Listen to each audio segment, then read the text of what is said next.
All right, ladies and gentlemen, we're going to get started in about 5 minutes. So if you're watching online, hang out for about 5 minutes and then we will get started. If you can hear me outside, we can get started soon. So feel free to head on in.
Okay, should we get started?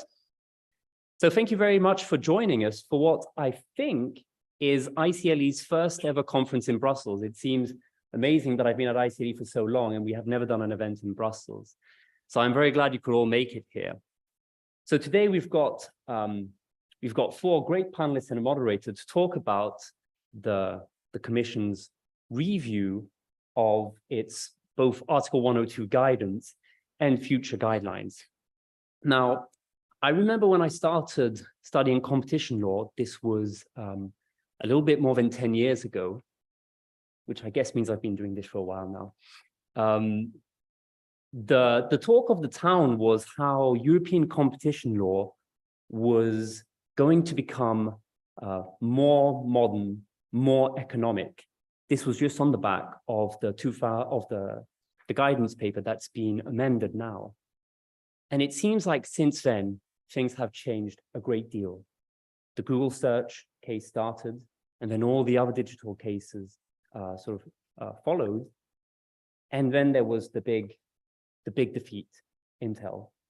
And last, the DMA. So all of that is to say that the world of today seems very, very different from the world that existed when I started studying competition law a little bit more than 10 years ago.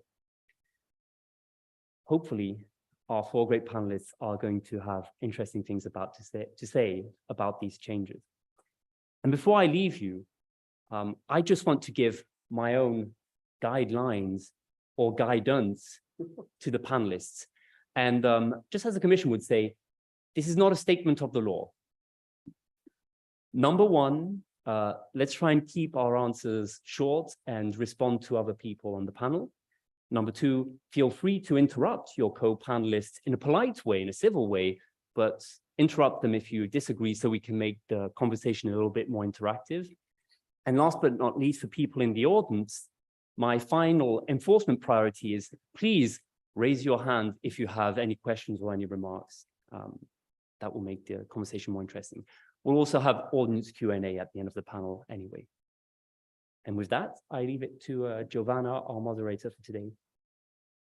Hello, everyone. Thank you for joining us. My name is Giovanna Fagionato. I will do my best to facilitate an interactive and lively Q&A. We will discuss the new guidelines the Commission is working on and the new guidance paper published in March.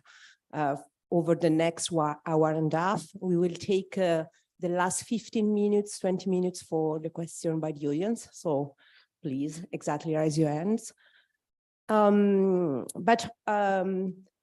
First, I would like to exploit the experience of the speaker on my left, because Jean-François, you have been practicing competition law for a long time, so probably you are the best. Years. So probably, no, probably you are the best person to tell us a little bit more about the origins of the guidance paper in 2008. Yes, I think it's important to see this in the context of the revolution that was a real revolution of modernization that took place starting in the mid-90s, which was focused on Article 101. Before the 90s, starting in the 16, the Commission had very cleverly made full advantage of its exclusive power to grant exemptions under Article 85, then 81, now 101, paragraph 3. It had developed a concept of restriction of competition, which was extreme. Any restriction on the freedom of action of a party was a restriction of competition. So, for example, an exclusivity agreement between a manufacturer and a distributor was a restriction of competition because the manufacturer was preventing itself from appointing another distributor. And so then this required an exemption in order to be valid.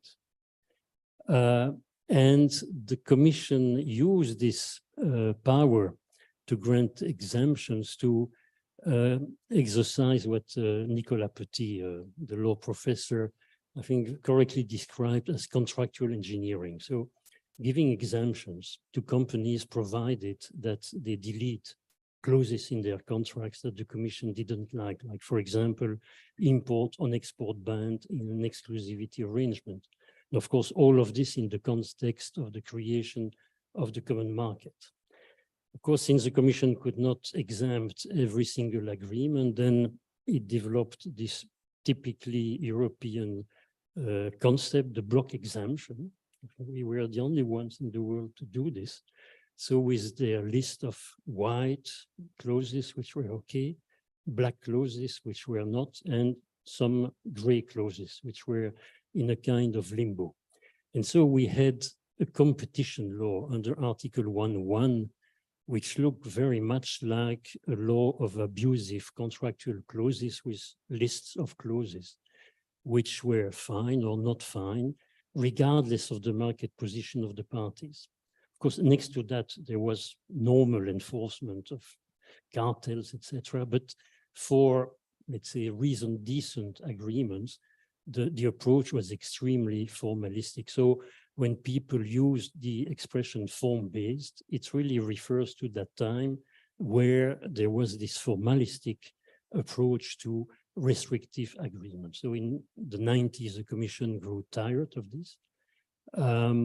And also was concerned about the first big enlargement that was looming, and thought that it was spending too much time, in fact, on mostly innocuous agreements. So there was the famous white paper, which led the Commission to abandon its exclusive competence. That was the first time we were seeing an administration doing this, abandoning the notification system, and in fact then adopting an interpretation of paragraph 1, which was more mainstream, more like, for example, the interpretation of section 1 of the Sherman Act.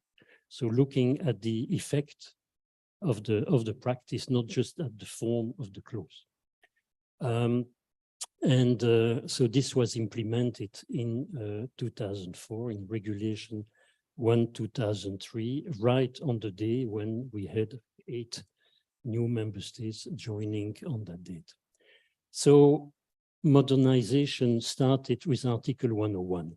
There was also modernization, which came about in relatively dramatic circumstances for merger control, which had been introduced in 1990, which was applied in an increasingly stringent way, leading to the Annus Horribilis of 2002, 3 defeats by the Commission, Ertour, Schneider-Legrand, Tetra-Laval, in the space of 6 months, so 3 merger control decisions annulled by the Court of First Instance, which led the Commission, that was at the time under Commissioner Monti, to disband the merger task force, to exile some of its heads to what was then the Commission Siberia State Aid, which caused them to resign and join private practices. It caused also the Commission to change the substance of the regulation in 2004, caused also the Commission to appoint a chief economist, a post which created a lot of trouble for Mrs. Vestager this summer, and in fact create an economic unit within DG Comp. There were economists before, but there was a specific organization. So 101 was modernized, merger control was modernized. What was left was 102. And there were, initially it was not planned to modernize 102, but in the community of economists, there was a lot of criticism of some of the Article 102 decisions and judgments.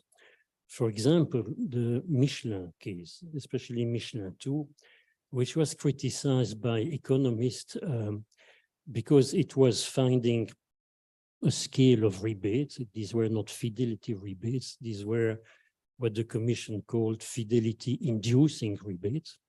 But there was no analysis of the impact of that practice on the market, Also, I was the lawyer of Michelin in that case. There was no complaint by any competitor on the tire business. There was a complaint by a retreader, which was a minor aspect of the case. And even worse, this is mentioned in the judgment of the Court of First Instance. The Commission sent RFI, so request for information, to Michelin's competitors, and none of them found any issue with the scale of rebates. In fact, they told the Commission they were doing the same. So it was really, well, this obsession about rebates, about lower prices charged by dominant company also was the subject of a lot of criticism in the economist community. So I remember well, in 2003, Commission Monti announced that there would be a review of Article 102. At the end of 2005, in December 2005, there was a staff study paper limited to exclusionary rebates, which in fact announced what was to follow, the guidance paper, but it was just a paper which was a subject of consultations, and the question was what would be the next step. In 2006, it was suggested something also might be coming for exploitative abuses, but nothing happened. In fact, nothing was happening at all until September 2008, when Mrs. Cruz, the competition commissioner, made an important announcement at a conference, annual conference of the Fordham Law School in New York City, a place where a number of important announcements have been made. Of course, New York City in September, that's a very nice place in which to be in New York. And so many important speeches have been delivered there. So this was the announcement for the guidance paper. And why did she announce a guidance paper rather than guidelines? Well, I think that you are putting the question to the right person, because I was, in fact, chairing the panel at Fordham in which she made that announcement.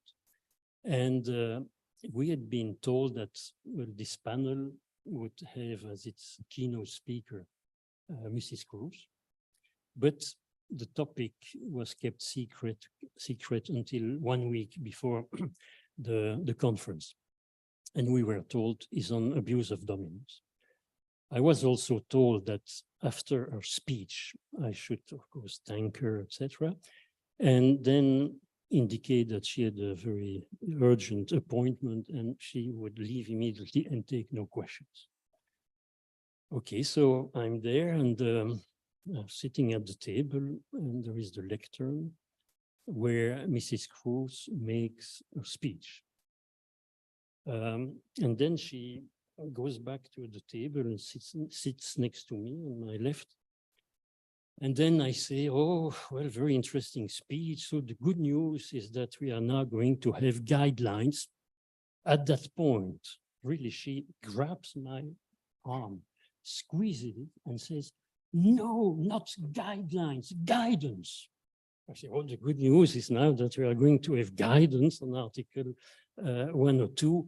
And I thought, gee, I must have touched a very sensitive chord. You know, how much time has been spent on the selection of that word, guidance, instead of guidelines. And then, of course, when the paper was issued in December, it was clear.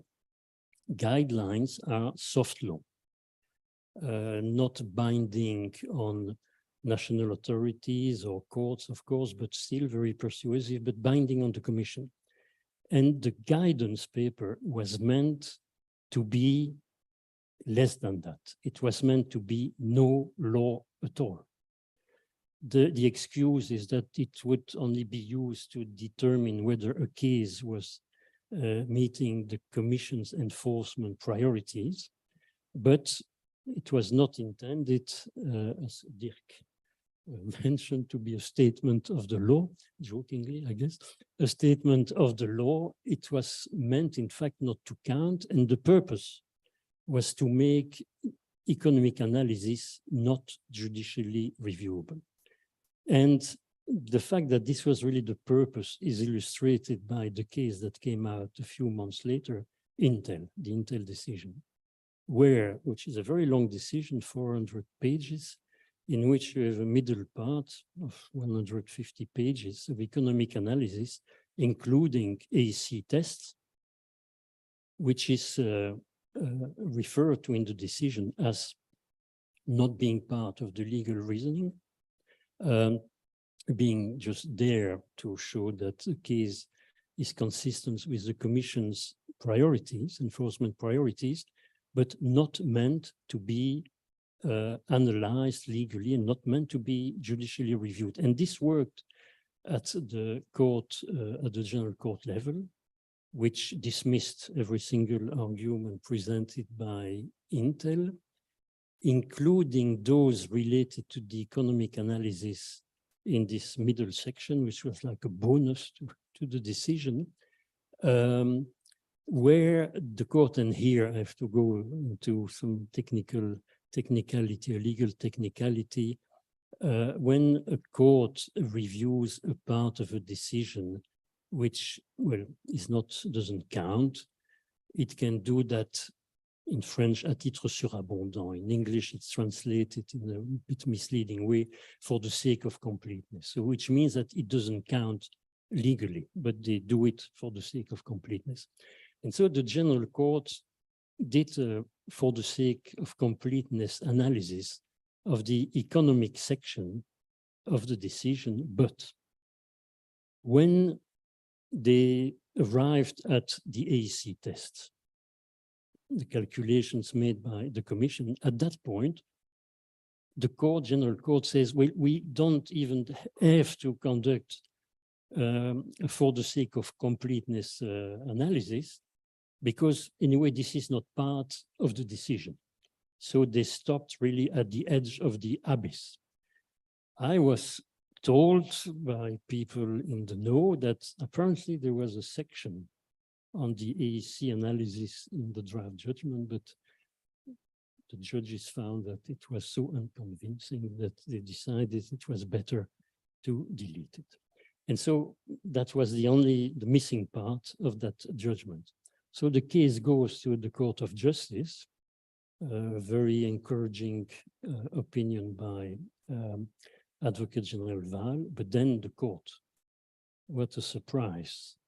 The court, the Commission's main argument is that Hoffmann-La Roche had decided the issue exclusivity rebates by a dominant company are illegal per se.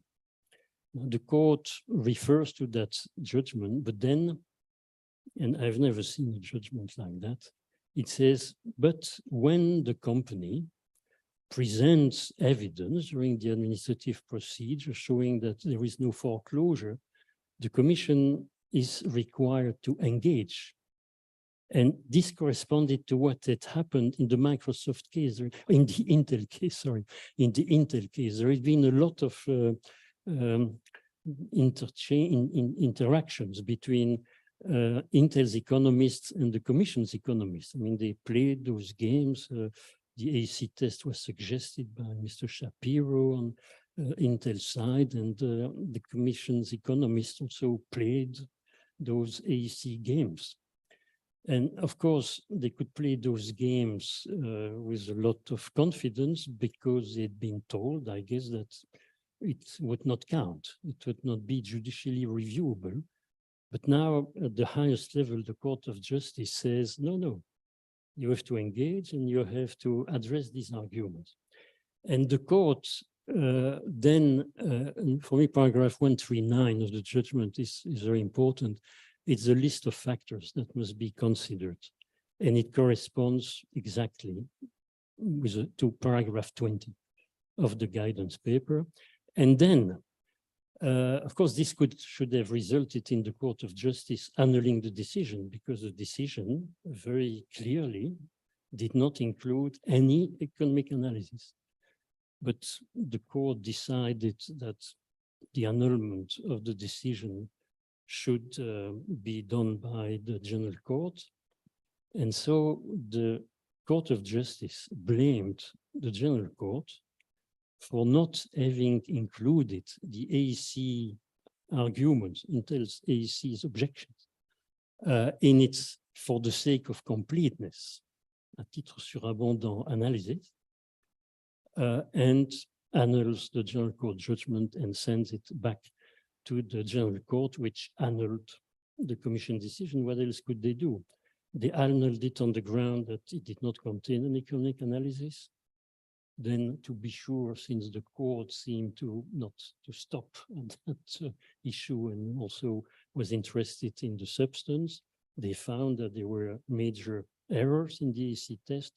And of course, they found that the Commission in 2009 did not correctly apply some of the criteria set out by the Court of Justice in paragraph 139 of its 2017, 8 years later, judgment. So 3 pillars. And the strange thing is that the Commission then challenged this judgment, but only on the 2 substantive pillars, not the first one, the procedural one, which in my view makes this appeal very questionable, probably inadmissible. We'll know in a few months. But so the yes. guidance, I mean, started to work from the very beginning. Right. So the irony is that now we'll stop with this. The guidance paper, which was meant to be something which is less than a guideline, has been transmuted by the court into the hardest of hard law, case law. And the Intel judgment refers to paragraph 20 of the guidance paper. And in the Unilever judgment, there is a reference to paragraph 36. So the court has seen no difference between whether you call it guidance or guidelines. It has seen it as, well, sensible ideas coming from the Commission and worse. Now we can ask to, yes, please. And after we can ask to the representative of DG Comp why. Right. So guidance and guidance are Jean-François, for that extremely thorough rundown of the whole background to the 2008 guidance paper. I was going back and looking at the history of it and have to say I arrived in Brussels in 1993. So you have a bit more of a track record in this than I do. But, you know, if you look back, it really did all start, I think, with Mario Monti, and you see hints of this in speeches from him starting in around 2000. And it is true that by, you know, the time the reform on the 101 guidelines was done and the revamp of the merger regulation in 2004, Article 102 was kind of hanging out there and left over, and no one had really started to do any work on it. And there are some articles at the time where it's talking about Article 102 as the last frontier or the last of the steam-powered trains that still needed something done about it, so to speak. And in fact, it was the first chief economist, Roller, who commissioned a study from the European Advisory Group on competition policy on essentially asking them, how do we bring Article 102 more into line with modern economic thinking? And their report was actually very interesting because they advocated the effects-based approach. And they also said that in all cases for 101, we should balance anti-competitive effects against pro-competitive effects. So definitely look at efficiencies. And interestingly, and of course, this didn't survive the whole reform process. They said they renounced the idea that you needed a separate assessment of dominance, if you remember that. Yeah. So we don't need to look at dominance. We should just look at the conduct's individual effects on competition. That's quite a radical idea. And of course, it didn't survive in the end, but it was there. And then the November 2005 staff discussion paper was actually a very lengthy document and had an awful lot in it. And when you look at what survived into the December 2008 guidance paper, is actually very little. It's a much shorter document. And of course, you know, the big reason why the guidance paper had to be a guidance paper was that the commission really did want to steer a course towards an effects-based approach. And the case law from before wasn't in line with that. But it was, I think, at the time, quite a bold move. It was a bit, perhaps it was a slightly risky move, but eventually everyone got on board with it in Luxembourg. And what we have today is kind of 15 years later, the result of that, if you like, the guidance paper was, let's go in this direction now, and please would you all follow us? And that's actually what I think has happened in a very broad sense. Maybe, yeah. and indeed, I mean, the fact that this was called guidance rather than was a compromise between, there were two camps, and of course the legal service hated the idea of economic analysis. It's much easier to defend the case based on Hoffmann-La Roche than absolutely. having to defend very complex calculations. Well, at the end of the day, well, it worked. Yeah. The court looked through the pretense, and so this is a kind of new thinking on the part of the commission. And I've always resisted this idea, oh, you have the case law of the court.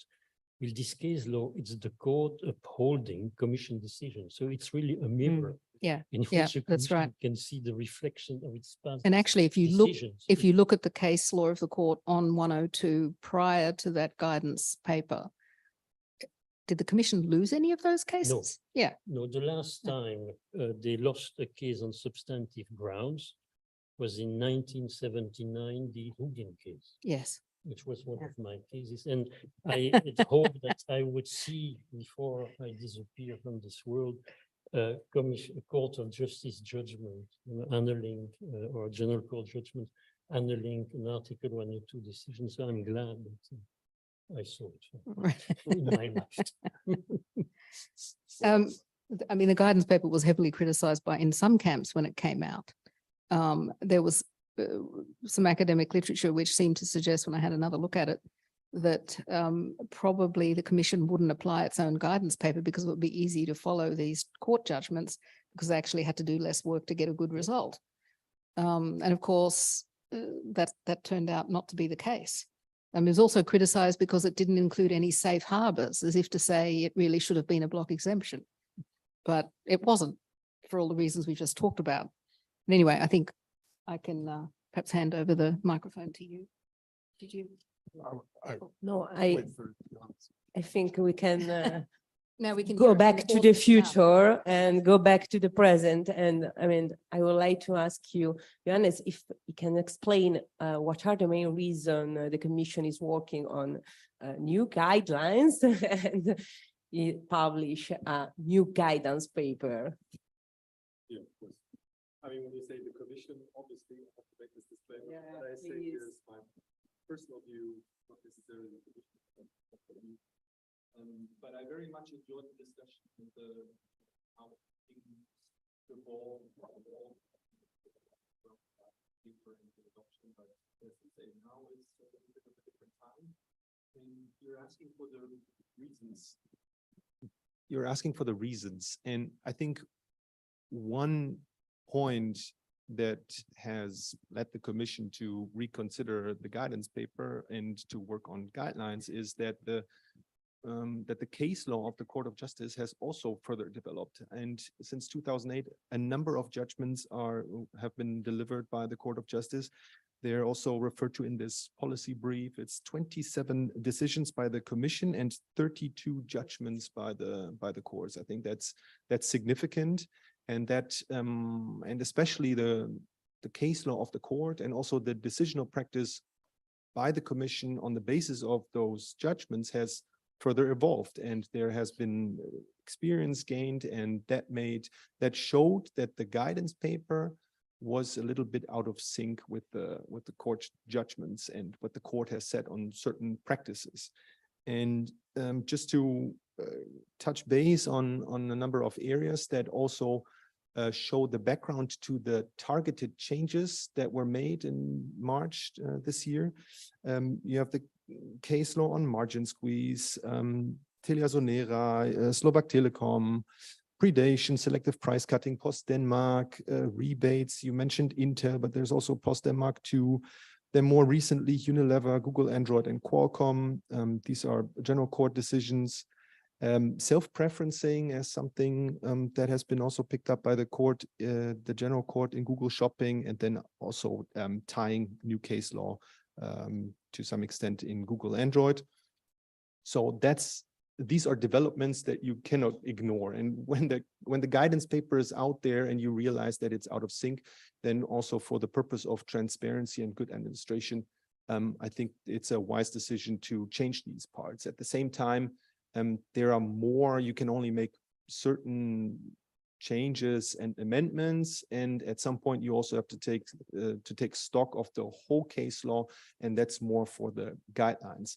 But aside from these developments in the case law and also the Commission's experience and case practice, we also have to take into account that markets have become increasingly concentrated. There's again a reference in the policy brief to some studies, the International Monetary Fund. There you can find those references in the policy brief.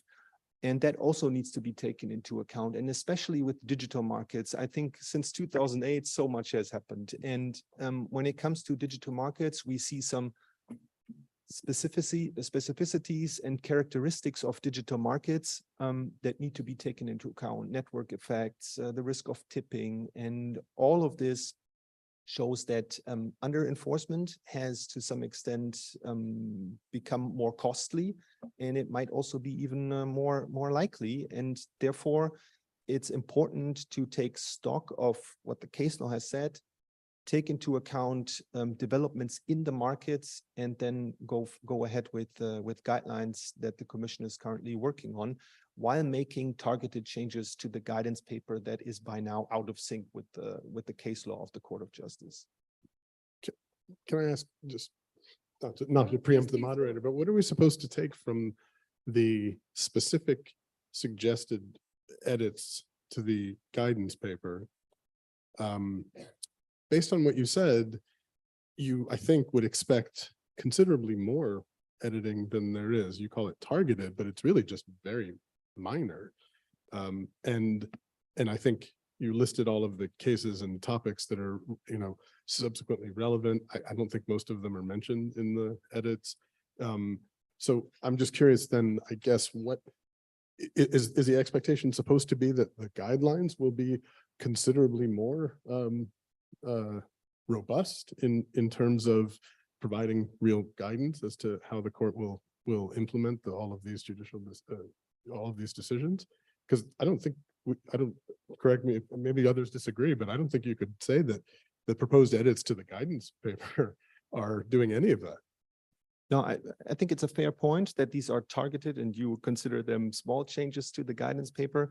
But you have to, I don't want to go into the technicalities of it, but you have a communication and then you have the annex, which makes the changes. The communication really sets the scene and provides the context. And then you have the annex, which makes the 5 targeted changes. And these are to some extent, even though they're small in scope, they have a significant effect on the guidance paper. Take, for example, the notion of anti-competitive foreclosure. I mean, that is a change, which is a minor change if you look at it. But then at the same time, that is a concept that underlies the guidance paper to some extent, and it has been out of sync with the developments in the courts, and that is also explained in the policy brief in more detail. So that gives you even more. So if you're looking for the references to the cases I just explained, you will find them there.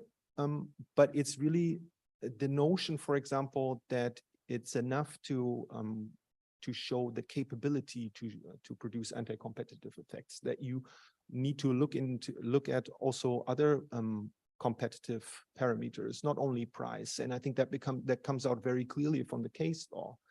And those are changes. Then the notion of the as efficient competitor principle.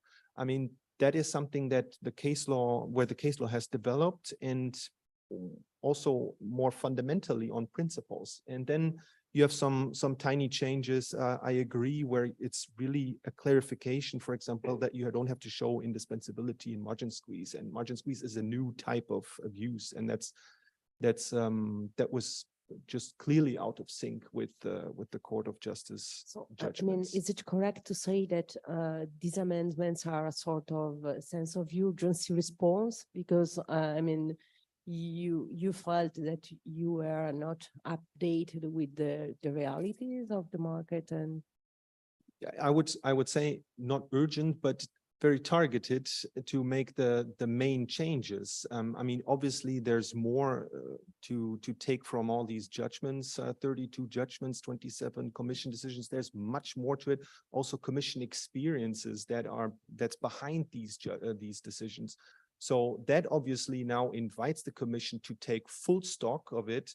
But at the same time, you cannot leave the guidance paper unchanged when you see, that it's clearly out of sync. Yeah, I think, please, I think if you haven't already seen it on the DG Comp website, it's worth downloading the marked up version of the 2008 guidance paper, which has red track changes for the new bits in it. When you just flick through that, especially if you print it out in color, you see that actually it doesn't look like very much has changed. But what we've now got is a guidance paper which is not wrong, in the sense of it's no longer out of sync with the case law that's happened in the last 15 years. And some of the changes are extremely nuanced. If you just look at, for example, the amendments to paragraph 23, so that you're talking about intervention generally when conduct concerned has already been or is capable of hampering as efficient competitors. That's a very tiny change. And it was already clear anyway in the original version that you could intervene still when there are less efficient competitors. It's just a tiny tweak, but it does something. So, I mean, we also need to bear in mind that there's been a commitment given that the Commission is planning to have new guidelines by the end of 2025. So we're kind of in a bit of a holding pattern while, those get organized. And this is not forever. So. I would like to know if you can tell us if you think that digital markets require stricter rules or different rules, because I suppose that what you were saying before, discussing with Johannes, do you think that we need stricter rules? Well, no, but No. that's, but I guess one of the many things that puzzle me about the guidance paper and the policy paper, the marked up guidance paper and the policy paper, are how much they are really focused on, partly because they're led that way by the 2008 guidance on pricing effects, right? Which are far less relevant in digital markets. And it's one of the things that sort of relates to the question I asked you before that puzzles me, is why there isn't an effort in some of what we've seen so far. Maybe it's going to happen in the guidelines 2.5 years from now, from a little over 2 years from now, but that seems strange not to provide any suggestion of that as to why there isn't more discussion of how you might apply these constraints that have been placed on the Commission from the court in the pricing context in non-pricing contexts. A lot of what seems to me to be happening here is trying to very much to cabin what the courts have said, what the court has said, to very specific pricing focused harms, right? Rebates very narrowly, or and try to escape, ironically, the import of those decisions for many cases, for cases that are maybe the most important cases that are that are sort of pending right now. The opposite of what you were suggesting, Johannes, right? Not looking at what the cases have said and saying, well, oh, let's update and incorporate that. But some of the language is really, let's look at what the cases said and make clear that we interpret them as being very narrow, specifically focused on, for example, pricing harms. And we are not going to agree with anyone who says these cases impose any kind of additional restrictions on us in the vast majority of digital cases, despite making reference to Google Shopping and other cases, of course. I mean, one comment perhaps there is that the notion of anti-competitive foreclosure has been tweaked to include parameters of competition such as price, production, innovation, variety or quality of goods and services. And that's directly from Google Android, but only in the general court, of course. Yeah. And of course, that's still got a way to run. So, and also, I suppose my feeling from having read the changes to the guidance paper and the explanation of what the Commission is now planning to do is that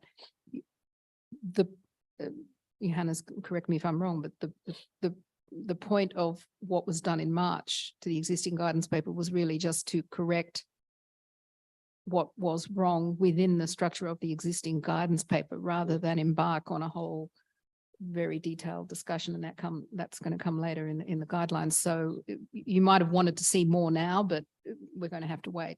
And of course, too, it's a good thing that we're now going to go through a process of public consultation and various drafts, and probably lots more conferences like this to come out with something at the end where an awful lot of information has been fed into the process. Well, concerning the the changes, the tweaks in the in this correction that was recently, there is one, in fact, which relates to an aspect of the Intel case, which is the concept of contestable share, and there I agree that this is a concept which needs to be analyzed further, because in fact that's the only thing which is not really AEC in the AEC test for exclusivity rebates, because it's not information that is available to the dominant company. It's information about the share of the customer or the customer's demand that could be shifted to competitor or competitors, something of course which dominant company can only guess, something that maybe even the customer does not know itself, because it may depend on the price. And so, and this caused a lot of trouble for DG Conf in the Intel case. And I agree that this is one aspect of the AEC test which should be looked at further. Maybe there should be a presumption or some formula, because otherwise it's the theory of harm which is reflected in that AEC test is very sound. It's much better than what there was before the time of Michelin 1 and 2, the idea that those rebates, these were yearly rebates, put a lot of pressure on the customers to buy exclusively from the dominant company, especially at the end of the year, as if the customers were so stupid they could not compute an average, and then they would wake up on the 1st of December, say, gee, only 30 days left before the end of the year, so I only buy Michelin tires now, which was a ridiculous theory of harm. The concept was not used of theory of harm to describe this reasoning, but that was the reasoning. So the AEC test is a much more clever approach, economic approach to the issue of rebates, which are a form of leveraging. But I agree that the contestable share, that's the weakness of the test for rebates, but that could be fixed. It does not mean that you just throw away the AEC test in its entirety, which seems to be the suggestion, not so subtle perhaps, in these tweaks. Yeah, I just wanted to reply to Anne very quickly also in terms of procedure. I think it's a very fair point. The guidelines initiatives now allows the commission to take full stock of the case law and also stakeholder views. And that's why next year there will be a public consultation on draft guidelines. And we see already now an interest in this initiative. When the call for evidence was launched, there were almost approximately 50 replies. And I mean, obviously stakeholders like to comment on all kinds of things related to Article 102. It was not confined to the initiative as such. They also commented on the guidance paper and what it implied. So there was already some interest there, and I'm sure next year when the public consultation takes place, there will be equally interest among stakeholders, and that allows the commission then to look at that. And coming back to the original point, Jean-François, when you discuss the backgrounds and how it evolved in 101 first with the effects-based approach and the new vertical guidelines in 1999 and so on, I think it's striking that there are no guidelines at the moment for Article 102, whereas for Article 101 we have had the experience with guidelines, horizontal, vertical, for so long. So it's also now filling a gap. That's the idea of this exercise as well, because there is a sufficient number of cases, be it at the commission level and the court level, to allow the commission to give these guidelines. I mean, so that's the idea in terms of process. It's going to be, in fact, 25 years from the time we had the first 101 guidelines by the time we get the first 102 guideline. It's a quarter of a century. That's a long time. Does everybody think that new guidelines are needed? Absolutely. Okay, perfect. No, No, no? but Why? we don't have them in, I'm not that the US is the end all be all, but we've had merger guidelines since 1968. And I don't think we've ever had, correct me if I'm wrong, any kind of monopolization guidelines. Again, I'm not saying that they're, the US is inherently perfect, but it seems to function okay. It's functioned okay in Europe as well. I'm not adverse to guidelines. I just, the idea that they're necessary doesn't seem plausible. Well, we have them, but we need to change the label to elevate them to guidelines instead of this strange guidance. So And make- that's and one make- change. Make them more Need to do. detailed, make them more detailed. I think, I mean, they play a very big role for private practitioners in being able to do self-assessment for their clients. And that was one of the criticisms that was leveled at the guidance paper back in 2008, 2009, was that what a private practitioner is supposed to do, what a company is supposed to do. Yes, that's right, because otherwise the advice given on the basis of the commission's practice and the case law was so terrible that, you wouldn't want to give it to a client. You would commit suicide receiving it. And so the guidance provided a way of, providing more helpful advice. I think there's an inherent conflict though between what the commission wants to do in terms of providing that kind of advice to attorneys and to companies, and the ever-present effort by every enforcement agency to escape as much as reasonably possible any kind of constraints that are being placed on them by the courts. And I don't think it's coincidence that you have this happening following Intel and Qualcomm and Unilever and a cynic, of which I am one, would say,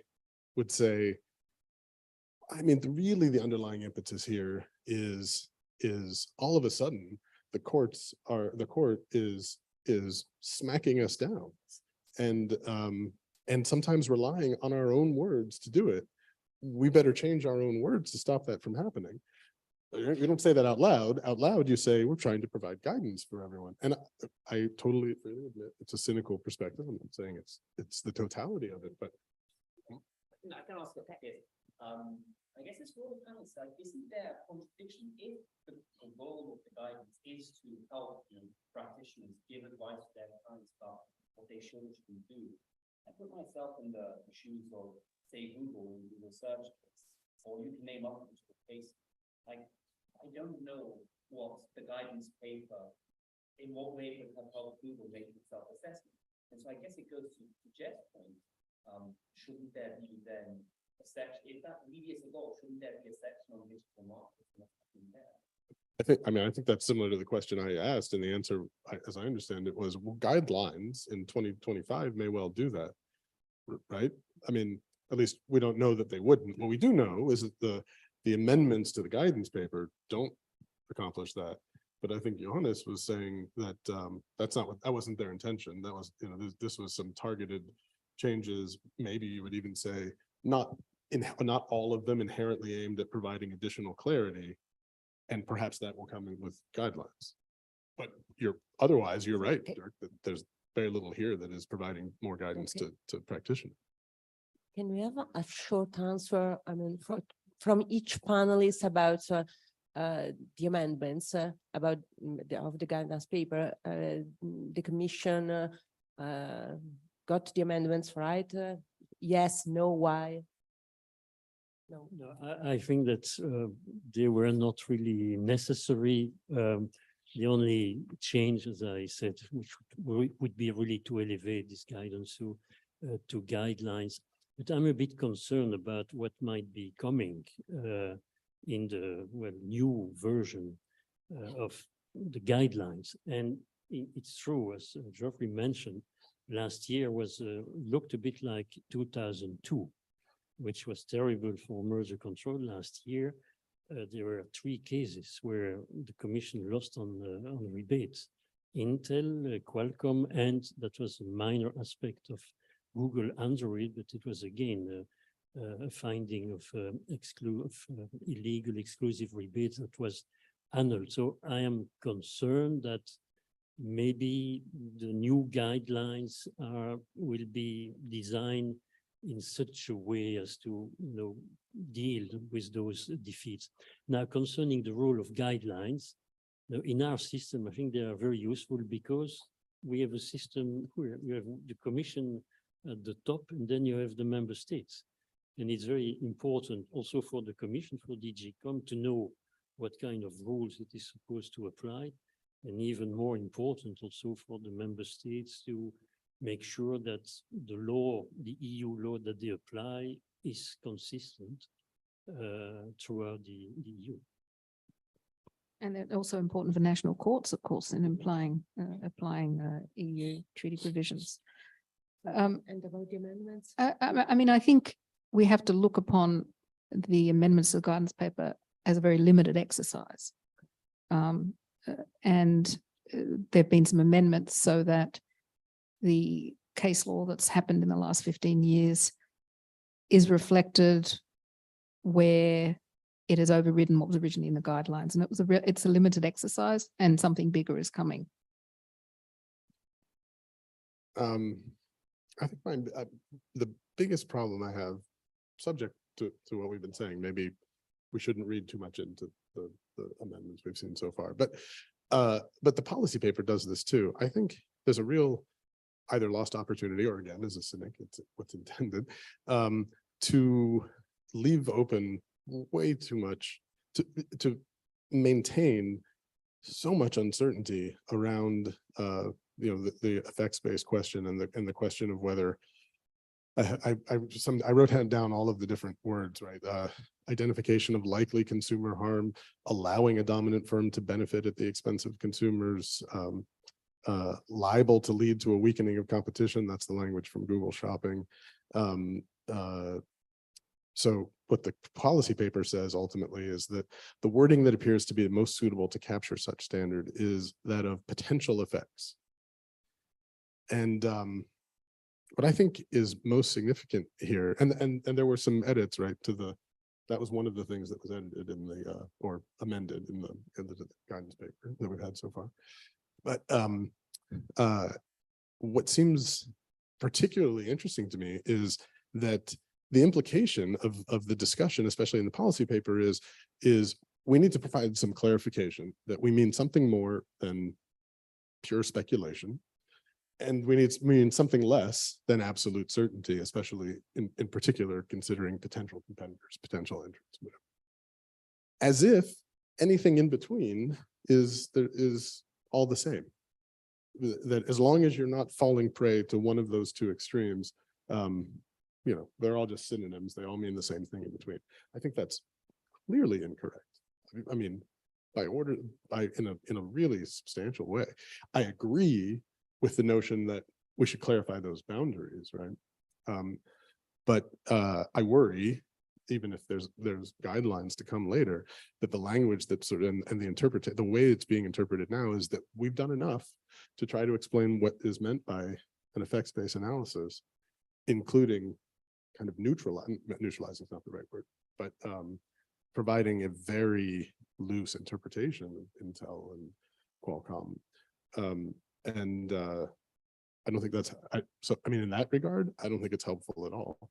Well, I shouldn't say at all. I think it's helpful to define those endpoints, but that's not where the real cases lie, right? Do you want to Obviously reply? No worries. No, I think you've touched upon a couple of points which I would like to comment on. So first of all, this was an exercise about transparency and targeted changes again. So, I mean, clearly there's more work to be done. I think that's fair to say. Then you've mentioned another dimension of guidelines, which is their impact on the work of the national competition authorities and national courts. I think that's something, I think this is a unique feature here in the EU, where NCAs, national competition authorities, enforce in parallel with the Commission, the Article 102.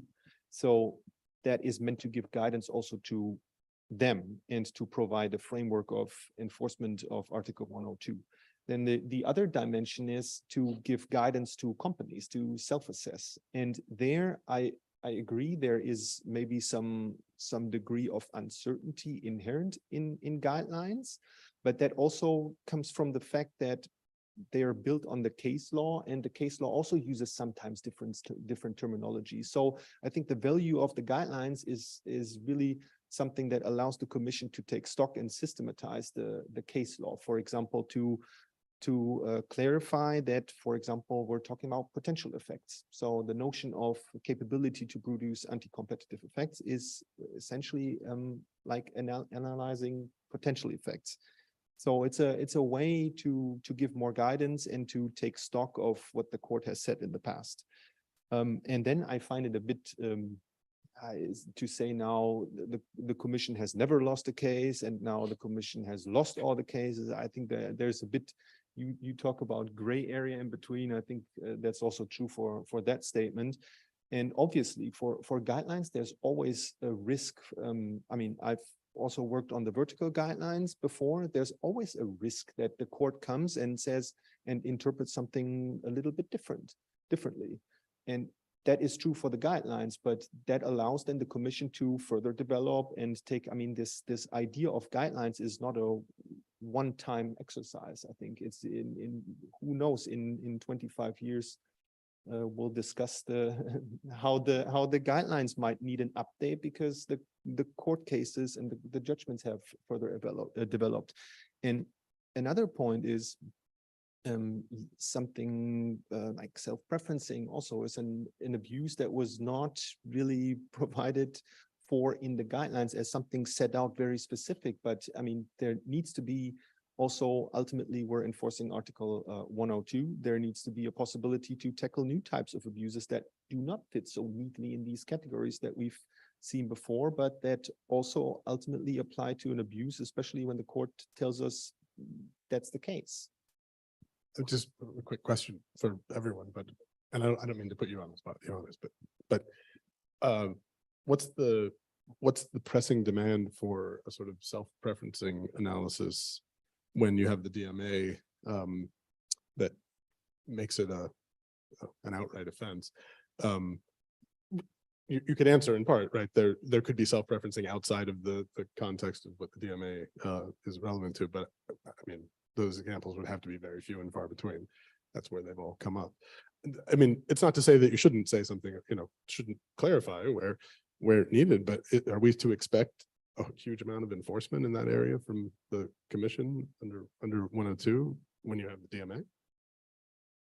Well, first of all, I think partially you already answered your question by saying that, I mean, this is the DMA, it's regulation or a regulatory type of instrument that comes in addition to 102. So the guidelines is really about 102, and that they have different purposes to that extent. And then you're raising another question, which is a very practical one. What type of instruments do you use to tackle a certain issue that you see in the market? And that's a fair and practical question. But if we're talking about the 102 guidelines, I think they should focus on 102 and how it should be enforced based on the case law.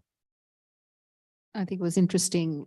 I wasn't in Florence at the end of last week for the big IBA competition conference, but Olivier Garçon did come out and say, we're not going to see less antitrust enforcement in the digital sphere just because of the DMA. And I mean, it stands to reason because the DMA only designates a very limited number of companies and platforms, doesn't it? So He said I mean- that the DMA is not the end of the antitrust enforcement. On the contrary, it's the beginning of another kind of that's enforcement. exactly what he said.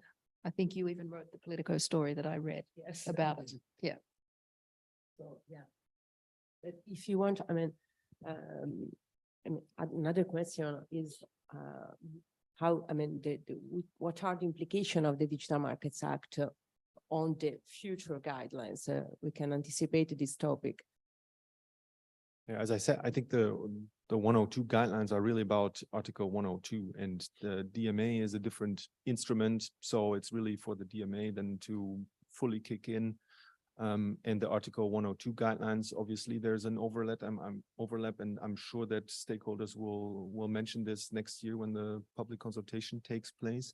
But at the moment, it's I think a similar question that we've received also in reply to the call for evidence was, what about exploitative abuses? I mean, that's something. So in that sense, the initiative at the moment is very targeted. It's about Article 102 and exclusionary abuses. And of course, you may see cases where the question arises, is this an exclusionary abuse or an exploitative abuse, just as is this conduct something worth tackling with, or does it fall within under the DMA obligations, or is it something for Article 102 for the Commission to enforce?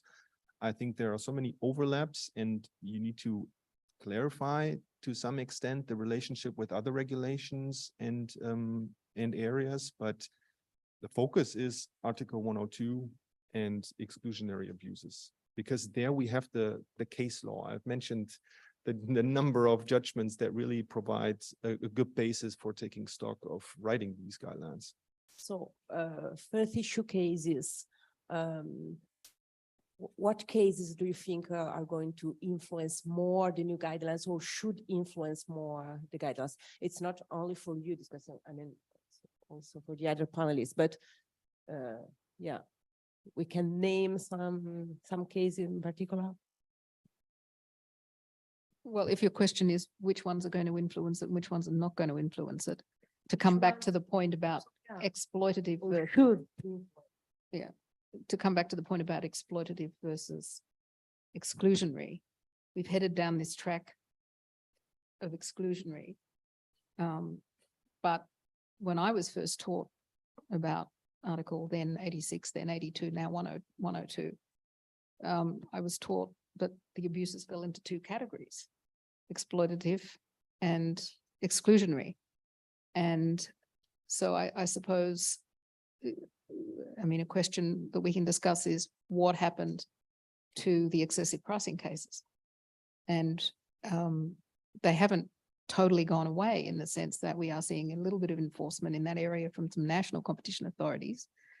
And I thought, it's quite interesting if you look at the excessive drug pricing cases that the CMA has been running over the last several years. The European Commission actually intervened in one of those cases that got to the Court of Appeal in London in 2019, exactly on the issue of the two-pronged test in United Brands on excessive pricing. And so the Commission very much was concerned about the interpretation of that and in determining excessive pricing cases, even though there are very few of those cases taken, and it's not a priority of the commission to do it. They still do exist. It's hard to show. You'd have to do a lot of economic work on them, and the CMA has learned the hard way with all of those cases. But it's a little bit of a paradox, if you like, that sort of exploitative cases got excluded. We just talk about exclusionary abuses. Well, I mean, the exploitative abuse cases fell by the wayside. Well, there is the United Brands case, which was my first case, where, in fact, at the time, which bears some similarities with this one, a time of high inflation. After the 30 glorious years after the end of the war, then suddenly there was economic crisis and there was inflation, a lot of inflation. And so there was a discussion among competition authorities about using competition law to deal with inflation. And this even produced a paper, an OECD paper, which is still around. Giving advice on how to do this. There was great interest in this in Germany. So the attempt to find comparable markets, the concept of as ob, but perhaps as if competition, etc. But then, of course, United Brands, the finding of excessive pricing was annulled by the court. What is left is this two-pronged test. But the problem with the case law is that the case law, it's simply the court upholding or addressing a case based on a certain approach. And it just happened that in the United Brands case, the finding of excessive pricing was based on a claim of excessive profit. The court said you did not prove this. And then a comparison with unbranded bananas and bananas sold by companies other than United Brands. And so that's where this test comes from. But if the case had been based on a different approach, you would have had a different case law. So this is why you have to be careful with the case law. Sometimes it's really very fact specific. But there were other types of exploitative practices. We'll take the Sabam case, copyright societies imposing unfair conditions on their members. So there were a whole series of cases which could be characterized as exploitative in the 70s, 80s, and then interest in those cases disappear. There were less complaints or whatever. And the commission focused on exclusionary abuses, but at member state level, member states have continued to handle exploitative abuse cases. And I guess that if there are guidelines on exclusionary abuses, there should also be guidelines on exploitative abuses, though the problem there is that you are dealing with concepts of unfairness. Right. This is what I was going to say. Is the explanation not a focus on economics? I mean, there was the period you described where I don't know if it lines perfectly with the decline in exploitative abuse cases, but it's, I mean, the economic justification for those cases is very difficult to make, and like you said, Jean-Francois, one reason we're talking about them now is because we're in this high inflationary period. I don't think anyone really thinks that's an economic thing. It's a political thing, and maybe you can use antitrust to do that. Well, so then the question is, how much of that do you want to write down on paper in guidelines that say, this is what we're doing with our exploitative abuse cases, where we're doing politics and we're ignoring economics? I mean, I don't know. Maybe, in other words, maybe we won't see guidelines. Sometimes borders between economics and politics are really narrow, but No, I would like to know if do you think that we can.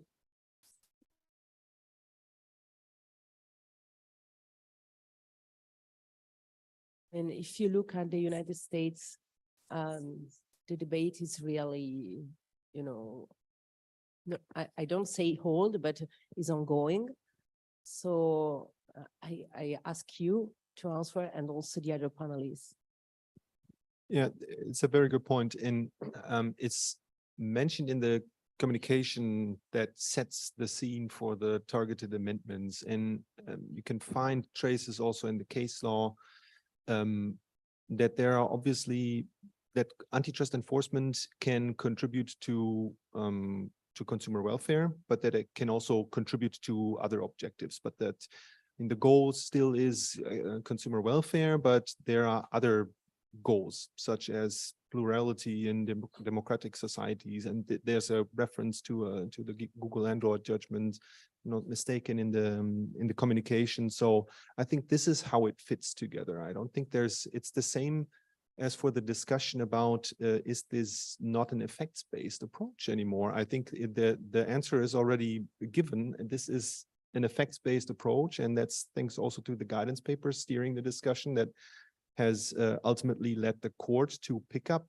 an effects-based approach. And we're just debating about how is that effects-based approach implemented. So I think these are two notions: consumer welfare, effects-based approach. They're still very vivid and still very present. And but at the same time, we cannot ignore that antitrust enforcement may also contribute to other goals.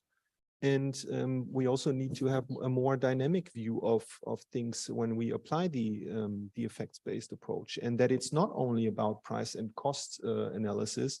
And I think that the judgments of the court has opened really the discussion for that, and they allow the Commission to take into account other parameters of competition, innovation, choice, etc. I mean, I actually think we may have come in a way full circle, because if you look back to the 90s and you look, for example, at some of the speeches from Karel van Meer, he talked about the aims of competition law being broader, political and social, pluralistic democracy. And then with Mario Monti, we kind of went a bit more economic approach, consumer welfare, effects-based. But then we've seen Commissioner Vestager coming out and talking about the values that you were just talking about, fairness, pluralism, etc. So those ideas have come back, if you like, alongside the things that Mario Monti was trying to emphasize. So perhaps they're all there now.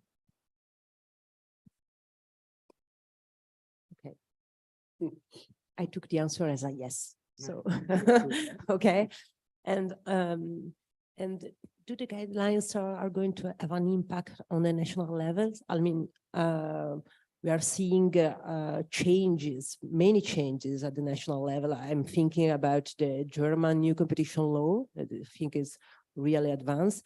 Yeah, what the guidelines mean for the national enforcer. I think I mean, I can only comment to the extent that the NCA in Germany, such as all the other NCAs, apply Article 102. And in that respect, I think guidelines, again, coming back a little bit from my vertical block exemption, vertical guidelines experience, national competition authorities and national courts, they typically take into account guidelines. So I think moving it away from a guidance paper to guidelines then also means that competition authorities will turn to it as what they are, guidelines. And there are many ways to engage with national competition authorities, but I also think it's a great opportunity to exchange with them within the framework of the European Competition Network. That's something very unique to the EU, and which allows the Commission and the national competition authorities to engage and discuss with one another, and to make sure that ultimately there are guidelines that take into account also the national competition authorities' views. Yes, well, it's true that, of course, the guidelines are meant to, well, give guidance to national competition authorities and courts. But of course, we know that some national competition authorities who sometimes disagree with the guidelines and say, well, we don't need to follow them because they are only soft law. And a good example is the Coty case where the Bundeskartellamt was not really convinced by the approach defined in the guidelines, but then the court went before the case went before the German court, which referred a question to the Court of Justice, which then responded in then it was case law, but gave a response which reflected the content of the guidelines. So the guidelines are also a way to give weight and credibility to positions which the Commission would otherwise take. And so when the Commission, which intervenes, of course, in every case in which there is a reference to the Court of Justice, then can present its observations, not just as being the observations that it is making in this case, but can also refer to its own guidelines to give them more weight than just statements made on the fly in that specific case. Are there any examples of courts disagreeing with guidelines, or is it always one direction? No, I mean, what I know, we are better, Johannes, better pleased than me to discuss this matter. I mean, that was a very public disagreement between the German competition authority and the view presented based on the guidelines. But then when it ends up before a court, and that is also something which is very striking since modernization, the number of references for preliminary rulings coming from national courts. So which send to Luxembourg all kinds of questions, sometimes very odd ones or very small ones. And so the court, if there is any, hesitation, the court will, in most cases, ask the Court of Justice, what it thinks about the issue, instead of, defying guidelines, for example. That's, I think, what happens in practice.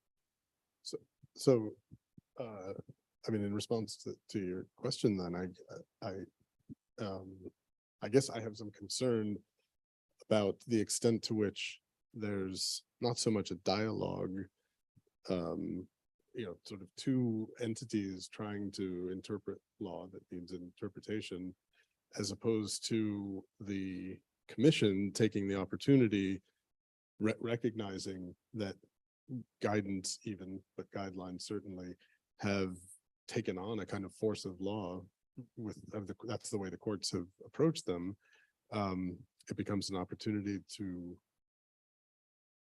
sort of unilaterally make law that is effectively binding on the courts. And the reason I think this is potentially a problem, I mean, I come from a very different legal, structural background where that's just not allowed in the first instance. And I understand that might be okay here, but I also think that it's combined with a sort of level of deference to the Commission that already exists, that it really compounds. It's like thumb on the scale on thumb on the scale on thumb on the scale. At some point, it's hard to call it anything like due process.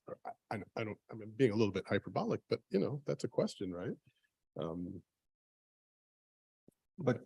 No, just to respond to this, I think ultimately it's for the Court of Justice to interpret Article 102. So you can write anything in the guidelines, but then it's the court looking and applying Article 102. So therefore, it's only guidance given by the Commission on its interpretation of Article 102. And by that, because national competition authorities and national courts look at this when they apply Article 102, it's something it's a source of reference, but it's not binding in any way, and certainly not the Court of Justice. And that's why this whole examples of that.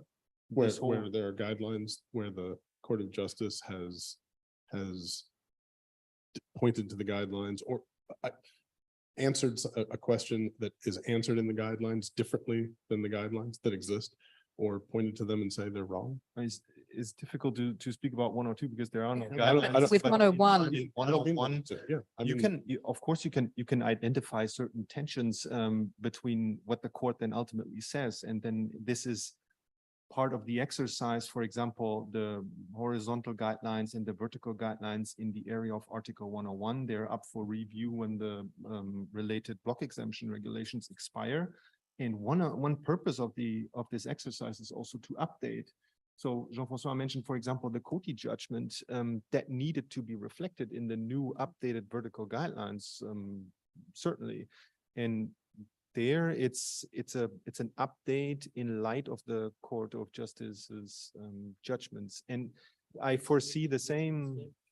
Which itself was being inspired by the then existing guidelines, the difference between the fact that platforms like Amazon, etc., could be excluded. This is something that you could read in one line of the then existing guidelines. So in a sense, but then the Court of Justice, when it does that, then gives the guideline the status of case law. but I still haven't heard an example where the court has disagreed with guidelines. I personally haven't seen any.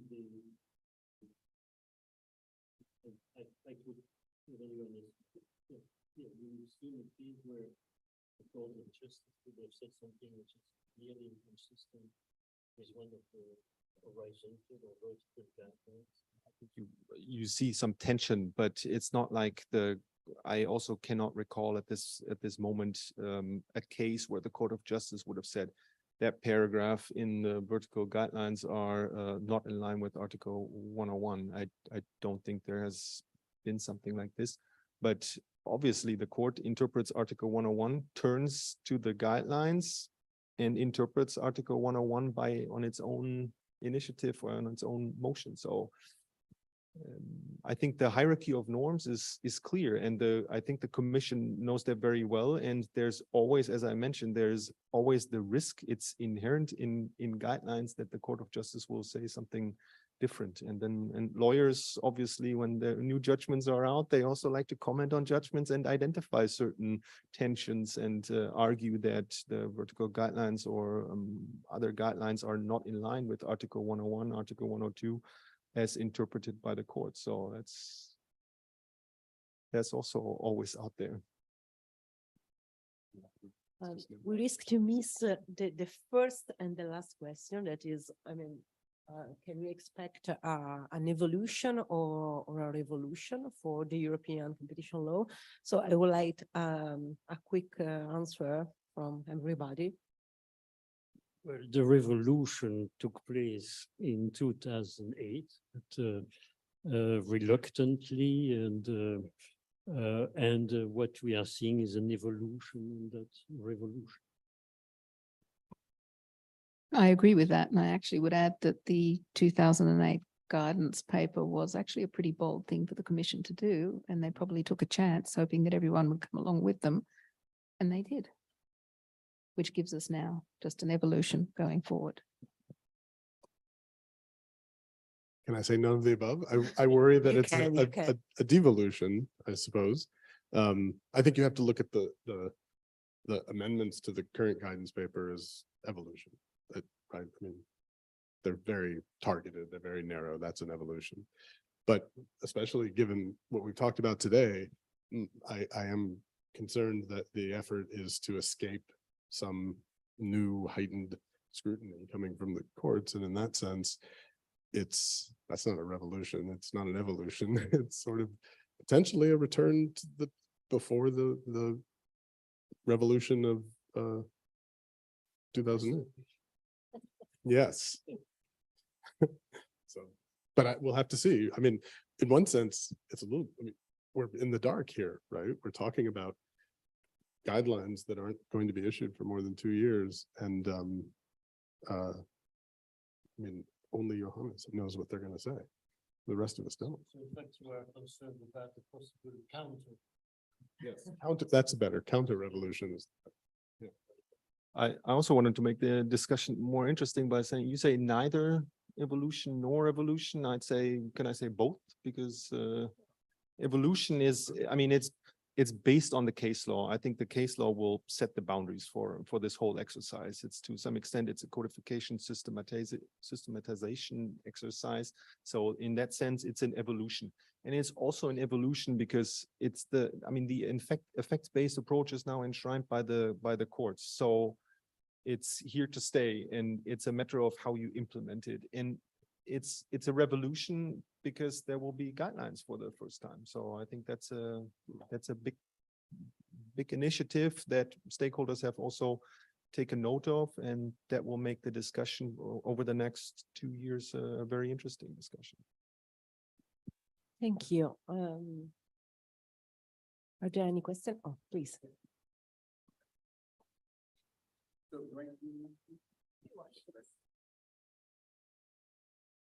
Okay, well, first of all, thank you all for being here and for the great discussion. It seems to me that there's a running theme to this guidance paper and the policy brief, which is to somehow make it easier for the commission to bring certain cases, right? And there are two clear examples. There's the suggestion that false positives are preferable to false negatives. And another one is the as efficient competitive test. So just to stick to the latter example, with the as efficient competitive test, is the commission cognizant? So the commission says that we should be careful of a dogmatic interpretation of the as efficient competitive test, right? Okay. What about the flip side? Is the commission cognizant or aware, or does it intend to incorporate guardrails that, make sure that there's a distinction between the elimination of a competitor and foreclosure? And if so, is this something that it's already reflected, and maybe I've missed, or is it something that is maybe going to be highlighted further in the guidelines? Thank you. Oh, sorry, it was for Johannes. You're all doing the same. I would have guessed so. So to respond to the first question, I don't think it's, when I explained, or when I mentioned the reason why the commission is now endeavoring this initiative of guidelines was increased concentration and also digital markets with all its characteristics. I meant to say that false negatives are more likely and more costly. It's not that false positives and false negatives that you should in any way rebalance it, but what we need to do, and I think this is the theme that also is very present in the policy brief, is that we need a more dynamic approach to enforcement of Article 102 and a more workable one. And that relates to the as efficient competitor test in the sense that obviously there's no systemic protection of less efficient competitors, but we've seen also, you can look this in post-Denmark too, it's a very good example. I think there are some competitors that don't have the cost structure. So if we focus too much on price and costs as a parameter of competition, then we're missing out on some other aspects which are crucial in certain markets with certain characteristics. So in terms of as efficient competitor principle, the idea is, and this becomes clear in the policy brief, at least the people that wrote it, I think are very much of the opinion that we need to broaden our perspective a little bit, take into account all parameters of competition in line with the case law. The court has opened this up. There are it's not only the recent Google Android judgment that refers to it. I think it's also in Unilever very, very clearly. And so these other parameters of competition need to be taken into account, and they need to be factored in when applying the as efficient competitor principle. Then I think what has also changed a little bit over the last years, and certainly since the adoption of the guidance paper, is how the as efficient competitor principle and the as efficient competitor test relate. And one of the, or two changes made to the guidance paper relate to one, the as efficient competitor principle. This is the idea of not only that under certain circumstances, again, no systemic protection of less efficient competitors, but in certain circumstances, it's worth protecting those competitors to gain a foothold in the market and to then long-term effectively compete with the dominant undertaking. And I think this takes into account very much the effects-based approach and the idea of effective competition being more dynamic. And in terms of workable enforcement of Article 102, this idea of the as efficient competitor test, now moving away from the as efficient competitor principle to the test, is that we know that, or the court has told us also multiple times, this is one way to assess an abuse under Article 102, but it's important to take into account all relevant circumstances. So the as efficient competitor test, if it's appropriate in a certain case, and as read or as explained or detailed in the competition policy brief, makes a lot of sense in pricing abuses, and that's where the court has also taken its position, for example, on margin squeeze cases and predatory pricing. Those are the cases, price-related abuses, where an as efficient competitor test makes a lot of sense. But there are also other types of abuses where the court has clearly said that's an optional test. And I think that's a fair point. And then whatever the company under investigation puts forward, I mean, the Commission has to engage with it to make this assessment of all relevant facts. So I think it's much more nuanced. The competition policy brief, for good reasons, promotes a more dynamic and more workable enforcement of Article 102, and it's very much enshrined in the case law of the court. Thank you very much. Maybe you want to ask another question, I can come back, because I don't know how much time we have.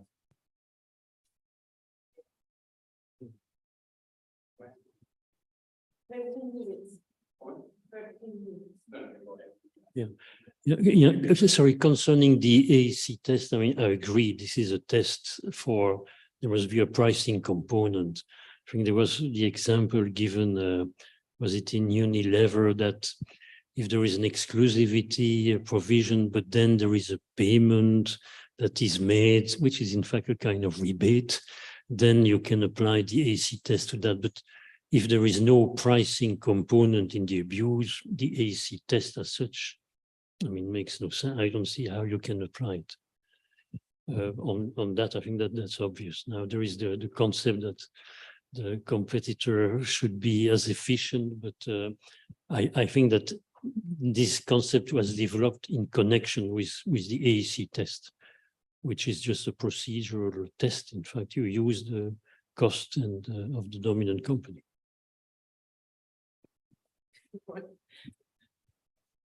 Good. So. I don't know.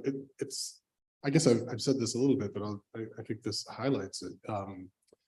I don't disagree entirely, but I think that to say that the Commission is looking at these cases that have been decided and incorporating those decisions, elides over a lot. There are different ways of incorporating those decisions. One way of interpreting Intel is that it's a very narrow. This is the way the Commission interprets it, right? It's very narrow. It only applies to pricing harms, rebates specifically. Another way to interpret it, though, would be to say it's not really about, it's not really about the as efficient competitor test. It's more about the as efficient competitor as a constraint, as a constraint on the Commission finding any competitive harm in the absence of any kind of real effect, consumer effect. And you could say, okay, but then they do have this effects-based analysis. They're saying, well, it can't just be rank speculation. It has to be something more than that. Except they're sort of systematically undermining the actual constraints that are more than that. They say, okay, it's not just actual effects, it's potential effects. It applies not just to as efficient competitors, it also in many cases will be will be less efficient competitors are also relevant here. Sorry, there's also the minor from Google Shopping about not just efficient but attractive competitors, which was incorporated in a footnote in the amendments of the guidance paper. And yet it's interesting to point to Google Shopping, which some of us would say is like the antithesis of an effects-based analysis. It is one that says here's this thing that it's an effect. We saw this deviation of traffic, but we didn't bother to ask whether that actually was something that consumers were harmed by.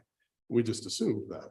And I mean, you could say, okay, it's not rank speculation. There's some basis for it beyond that. Maybe it's consistent with what the guidance paper or the guidelines eventually will say. But it's almost like picking and choosing the aspects of the cases that they're going to reference to find ways to avoid constraints or make interpretations that are, to their benefit. I'm sure there are exceptions to this, but that's how I see the way they've incorporated Intel and Google Shopping here, at the very least. You want to reply shortly? Because no, it's only, okay. Okay. Maybe in the interest of getting more questions, I mean. Yeah, okay. We have Any about question? 8 minutes left. So anybody that has any questions, I'd love to hand the microphone off to you. But do keep in mind, we will have a champagne reception after this. So if you have any burning questions you want to ask one-on-one, I'm sure our panelists would love to answer those in person as well. Are there any questions?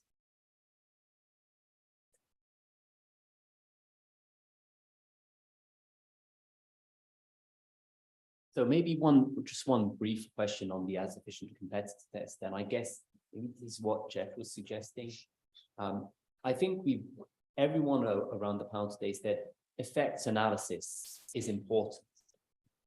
But it strikes me that that statement actually has more implications than people give it credit for. To me, if you say effects, what that's associated is, let's try and infer causality. And I think the as efficient competitive principle has a big part to play in that, right? Because the question that we need to be asking is, are rivals being excluded by virtue of anti-competitive behavior, or are they exiting the market by virtue of just the market function? And I think, at least in some cases, looking at whether competitors are as efficient gives you some indication. Now, if and I guess this is the question, if we decided, let's stay in the extreme, I'm not saying this is what the Commission is doing, we are not now going to look at whether competitors who exit the market are as efficient. What then becomes the alternative to make sure that we get causality right and that we're separating inefficient exit from foreclosure?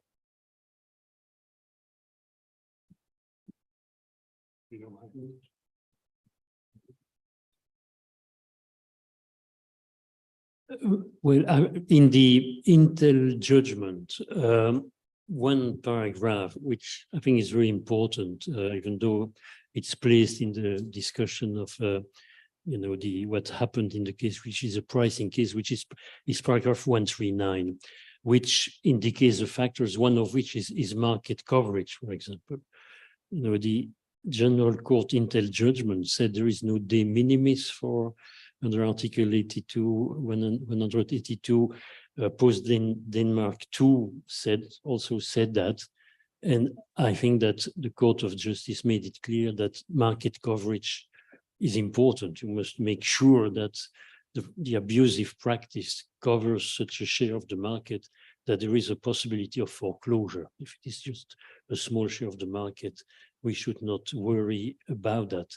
So I think that the effects-based analysis is simply, I think, a common sense approach, trying to see whether the practice you are after is a practice which really makes access to the market more difficult for competitors in such a way that at the end of the day there will be consumer harm. So whether you say capability, likely, I think these are semantic discussions. You have to see whether what you are concerned about has a possibility of a real impact on consumer at the end of the day.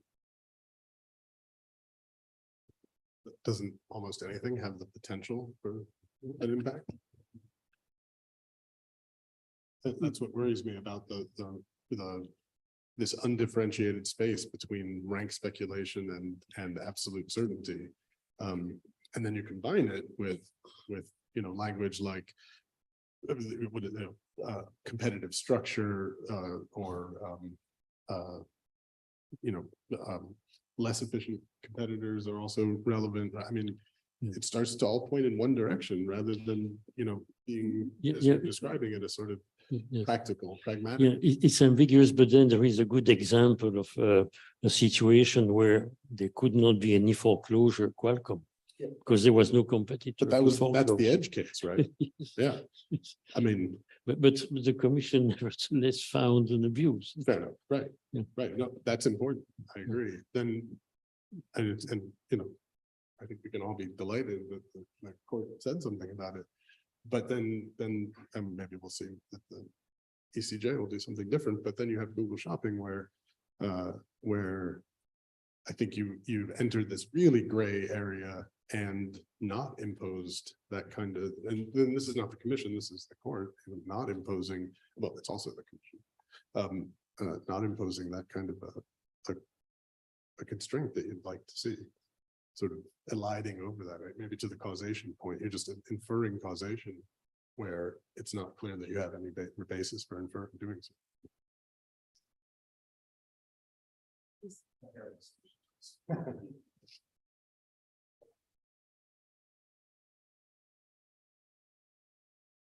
So I'm not sure it's a question. It's a little bit of a comment. I was involved in writing the discussion paper back in the first together with Luc, right? And we came up with this as sufficient competitor test. And to be honest, it was as a way to try to address Michelin 2, right? Because everybody, I think a lot of people inside DDCOM said this doesn't make sense. It's gone too far, right?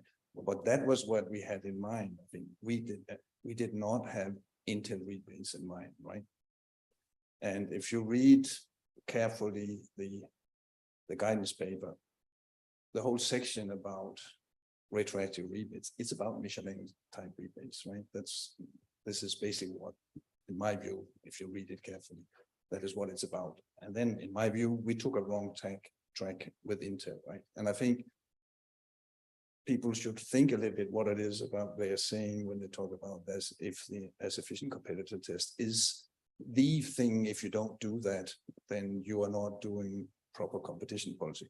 Do you really expect that the judge in Google now should go in and do as efficient competitor tests to the agreements Google, to the payments Google gave in order to get exclusivity? No, I mean, and I've gotten to the point where I think, I mean, if it looks like exclusivity, it walks like exclusivity, and it quacks like exclusivity, maybe we should just deal with this as if these were exclusive dealing, something similar, and then use, as Jean-François said, use 139 and look at coverage and look at what the others can do. But let's not spend like these poor people did in Intel 2 years trying to figure out how to spread out research and development costs and so on. I mean, it was a wrong track in my view, and I think, and unfortunately, in my view, the court has gone too far. They got very excited about this now. So we are a little bit, or the poor people who do now, Johannes and others have to find a way to roll back from that. And I think we need to roll back from that, although I am entirely for an FX-based approach. But please don't take this as efficient competitors and say, now it's there. That is anything that is not doing that full circle, right? Means we are going back on everything and can never be a proper, reasonable competition policy. I agree, but I also think that I've always viewed it, from a safe distance, not living in the jurisdiction that covers, as more like an analogy, an example. I mean, yes, it's silly. It would be silly to say every case has to turn on an as efficient competitor test, but you could find an analog for the as efficient competitor test that actually matters in the foreclosure cases, like Google cases, right? Minimum viable scale sort of test, for example, comparison to a the but for world, right? I mean, it's just a degree, I think, of empirical and analytical rigor that, that I think that's not the words they literally use, but in Intel case, that's really what they're trying to impose, or at least I guess I wish that's what they're trying to impose. But I agree, it would be silly to actually put so much weight on that one test. One more question. It's a bit of a cheeky question, maybe a yes or no question. So we've seen case law, we've seen Google search case, Google shopping case law that will soon be ECJ case law. We've seen cases like the Meta Germany case. We've seen other cases with maybe not at the ECJ level, but where that concern firms' use of data, things like that. Is this something that we can expect? And I guess it's for all the panelists reading in the crystal ball, and based on what we've been saying today, can we expect to see that sort of case law, those sort of cases reflected in the future guidelines, or will the guidelines remain centered on mostly on what we see today in the guidance paper? That's one for Johannes. I don't know. No, I don't want to speak for God. Well, I think we all have a role to play in how these guidelines turn out 2 years from now.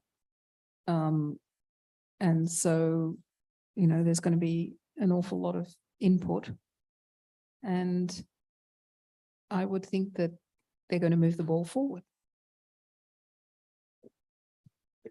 What would be the point of having guidelines that just reflect what's in the current amendments to the guidance paper? I mean, I am a cynic, but I also think that guidelines are going to have to do something more than what we see in the amendments to the guidance paper.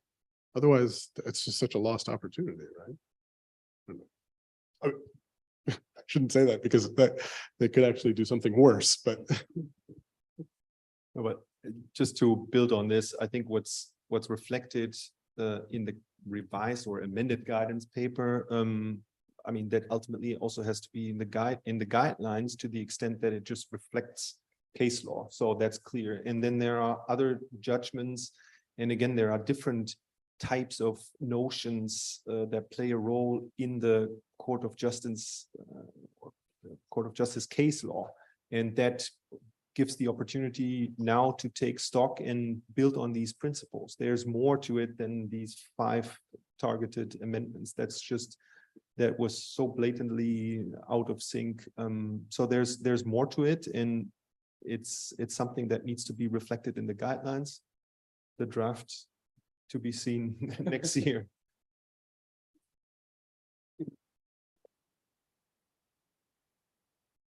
Okay, well, in that case, I'd like you all to extend a warm thank you to our panelists for a great conversation. Thanks.